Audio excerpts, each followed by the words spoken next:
Hello everyone, this is Pritha and welcome back to my channel.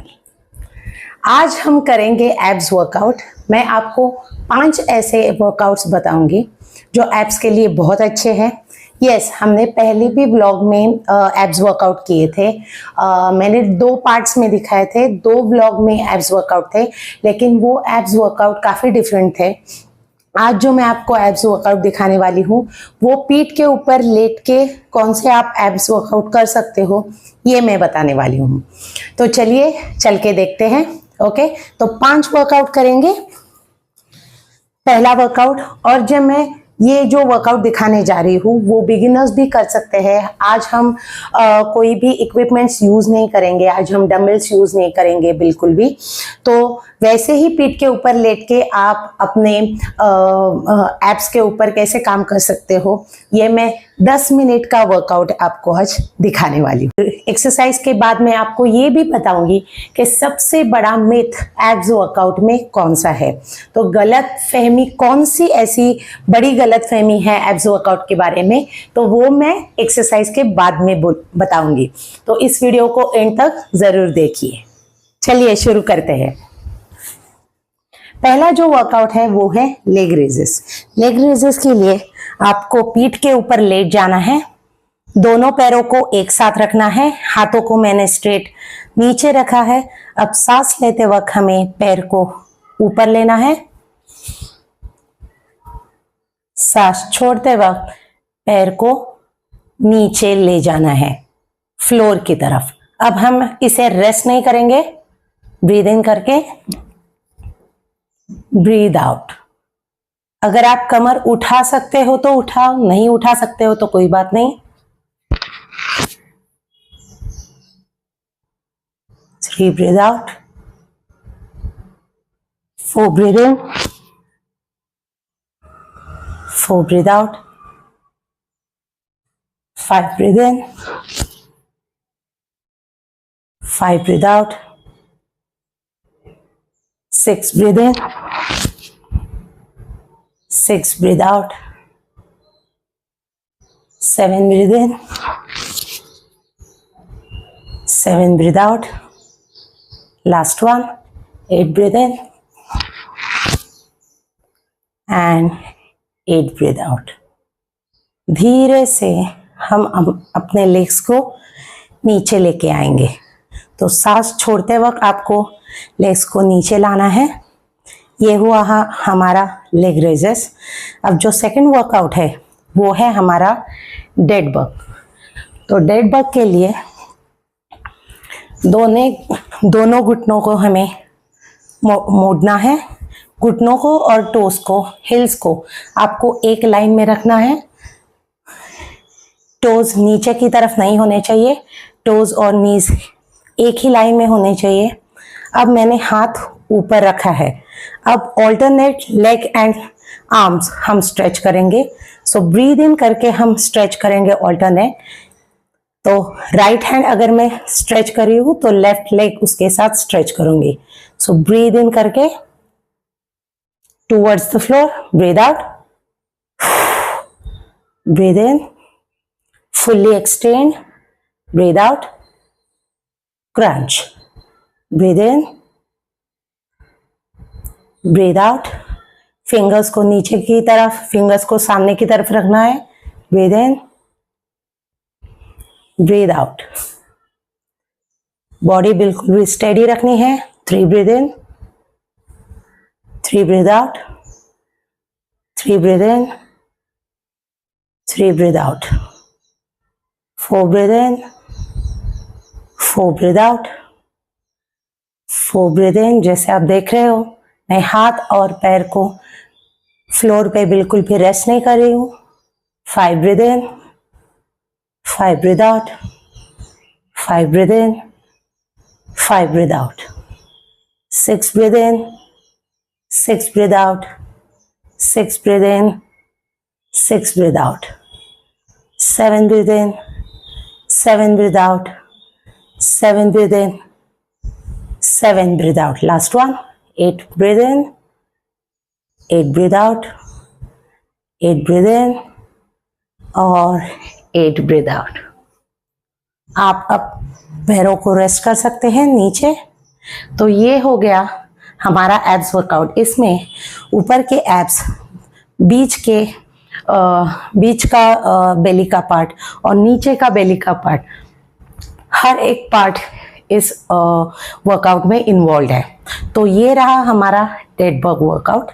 अब जो third workout है वो है फ्लटर किक्स। फ्लटर किक्स के लिए दोनों पैरों को एक साथ रखना है, दोनों हाथों को मैंने एक साथ नीचे रखा है, शोल्डर्स को भी मैंने नीचे ही रखा है, दोनों पैरों को ऊपर उठाना है 30 डिग्रीज में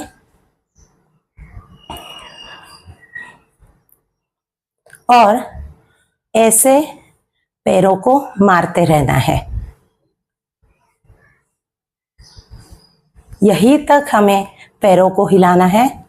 1 2 3 4 5 6 7 8 9 10 1 2 3 4 5 6 7 8 9 और 10। अब धीरे से पैरों को नीचे रखना है। जैसे आपने अभी देखा कि मैंने पैरों को दोनों को पैरेलल टू द ग्राउंड रखा। मैंने बहुत नज़दीक रखा फ्लोर के बहुत नज़दीक थे लेग्स। तो अगर आप फ्लोर पे नज़दीक रख रहे हो अपने पैरों को तो यहाँ पे प्रेशर बढ़ जाता है, मतलब नीचे की तरफ, लोअर बेली के ऊपर की तरफ प्रेशर बढ़ जाता है। तो ये कम्प्लीटली लोअर बेली वर्कआउट है। इस वर्कआउट का अपर बेली के साथ या मिडिल बेली के साथ कोई रिश्ता नहीं है। तो अगर आप अपने एब्डोमिनल्स लूज़ करना चाहते हो, एब्डोमिनल फैट लूज़ करना चाहते हो, तो ये बहुत ही अच्छा वर्कआउट है एब्डोमिनल फैट्स लूज़ करने के लिए। अब ये हुआ हमारा तीसरा वर्कआउट। अब जो चौथा वर्कआउट है वो है बाइसिकल क्रंचेस। बाइसिकल क्रंचेस ये इंटरनल ऑब्लिक्स, यहाँ अंदर की तरफ के मसल पे ऊपर वर्क करते हैं, बाहर की तरफ नहीं। मैं लव हैंडल्स की बात नहीं करी हूँ, अंदर की तरफ यहाँ। तो ये पूरा पेट ही इसमें इन्वॉल्व होता है। इसके लिए आपको फिंगर्स को इंटरलॉक करना है, सर के पीछे हाथ रखना है, दोनों घुटनों को मोड़ना है, फिर एक बार घुटने और टोस को एक साथ रखना है। आप अपने हाथ यहाँ भी रख सकते हैं और एकदम पीछे की तरफ भी रख सकते हैं। यहाँ की तरफ रखेंगे तो आप अपने एल्बोस को नीज की तरफ लेने जाने के लिए सक्सेसफुल हो जाओगे। तो मैं आपको रिकमेंड करती हूँ कि आप हाथ थोड़े से बाहर रखें, एल्बोस बिल्कुल भी बाहर होने चाहिए, चेस्ट ओपन होनी चाहिए, and start breathing out when you're crunching towards knees. Okay, let's start.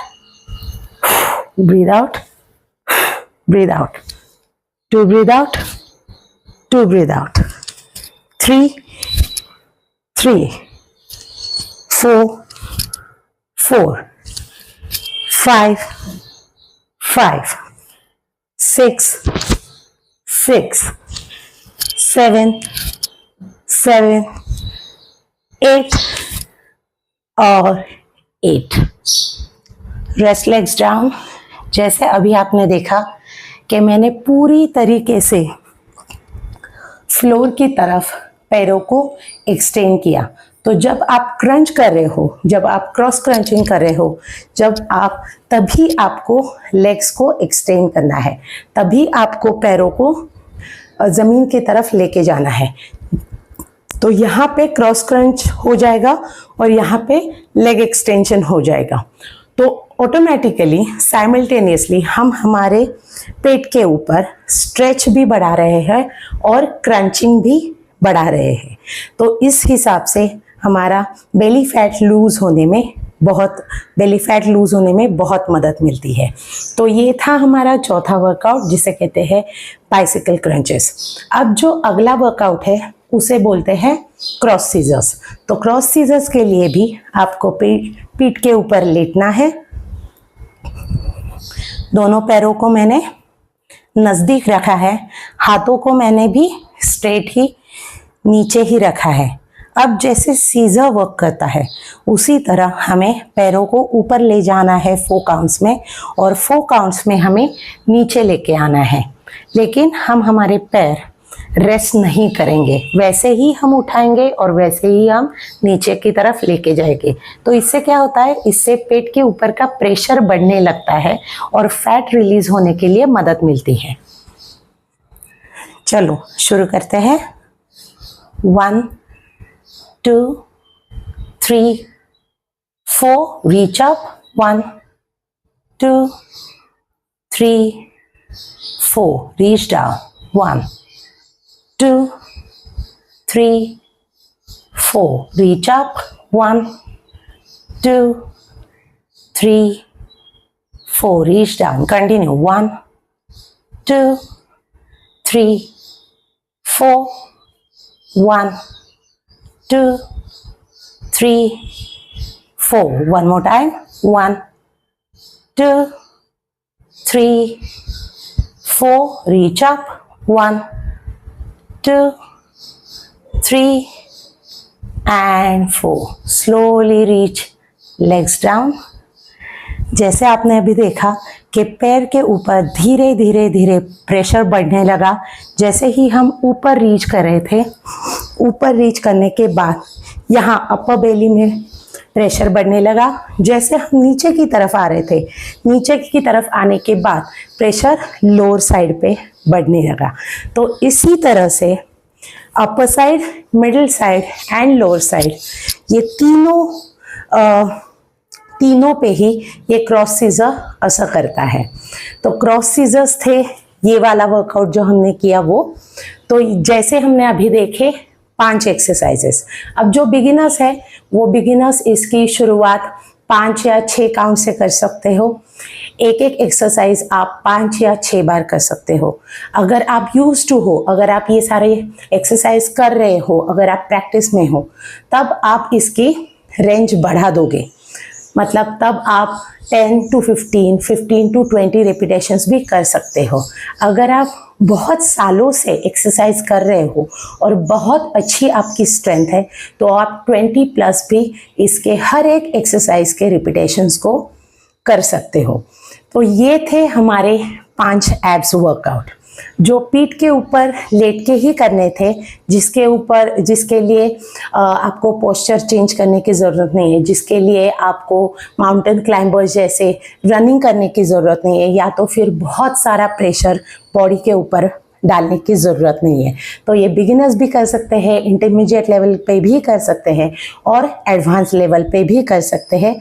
फ़र्क सिर्फ इतना है कि आपको रिपीटेशंस बढ़ाते हुए जाना है, तभी आपकी बॉडी की स्ट्रेंथ बढ़ेगी।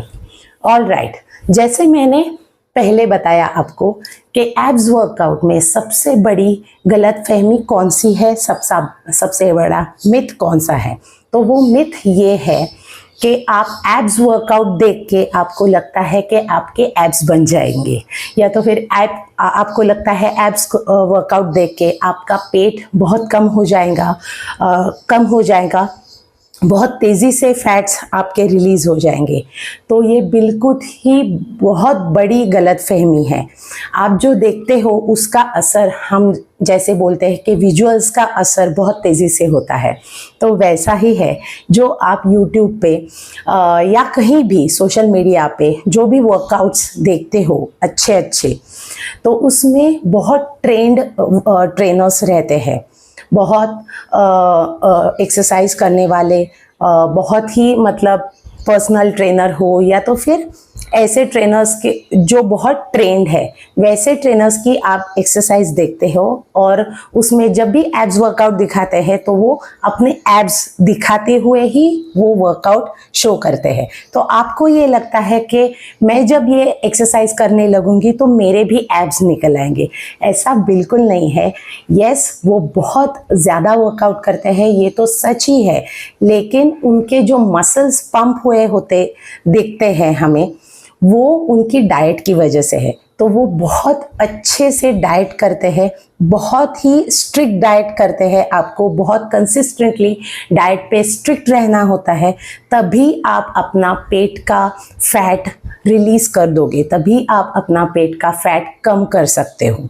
तो ये तो सच्ची बात है कि अगर आप एक्सरसाइज करोगे तो आपको फ़ायदा मिलेगा, लेकिन आपको एक्सरसाइज में ये फ़ायदा मिलेगा कि आपकी स्ट्रेंथ बढ़ेगी, आपका स्टैमिना बढ़ जाएगा, आपकी फ्लेक्सिबिलिटी अच्छी हो जाएगी और आपकी पूरी तरीके से स्ट्रेंथ इतनी अच्छी हो जाएगी कि आप कुछ भी हो जाए, फिजिकल लेवल पे कुछ हो जाए तो आप वो प्रॉब्लम टैकल कर सकते हो। तो इसी तरह से एक्सरसाइज में ये मदद मिलती है एक्सरसाइज से। लेकिन अगर आपको फैट्स कम करने हैं, अगर आपको फैट लॉस बहुत लेवल पे फैट लॉस करना है, स्पेशली बहुत सारी महिलाओं का ये सवाल होता है कि पेट के ऊपर का फैट कम नहीं हो रहा है, डिलीवरी के बाद लोअर बेली का फैट कम नहीं हो रहा है, लोअर बेली बढ़ी हुई है, या तो फिर मेनोपॉज में लोअर बेली बढ़ जाती है और फैट कम नहीं होता। तो फैट्स आपके डाइट पे ही कम हो सकते हैं। आपके फैट्स एक्सरसाइज पे डिपेंडेंट नहीं है, क्योंकि कितनी भी आप एक्सरसाइज कर लो, एक्सरसाइज के लिए लिमिटेशन है। आप पूरा दिन तो एक्सरसाइज नहीं कर पाओगे, राइट? तो आप अगर दिन का 1 घंटा एक्सरसाइज कर रहे हो तो 1 घंटे में मैक्सिमम 300 या 450 इतनी ही कैलोरीज बर्न होती है। लेकिन आप पूरा दिन क्या खाते हो उसके ऊपर डिपेंड करता है कि आप अपने फैट्स कैसे कम कर सकते हो। तो ये बहुत बड़ा मिथ था जो मुझे आपको बताना था। ओके, और ऐसे ही आप इंटरेस्टिंग और वर्कआउट्स जानने के लिए हमारा अगला भी वीडियो देखिए, हमारे चैनल को लाइक कीजिए और सब्सक्राइब कीजिए। अगले वीडियो में मिलते हैं, तब तक के लिए बाय बाय।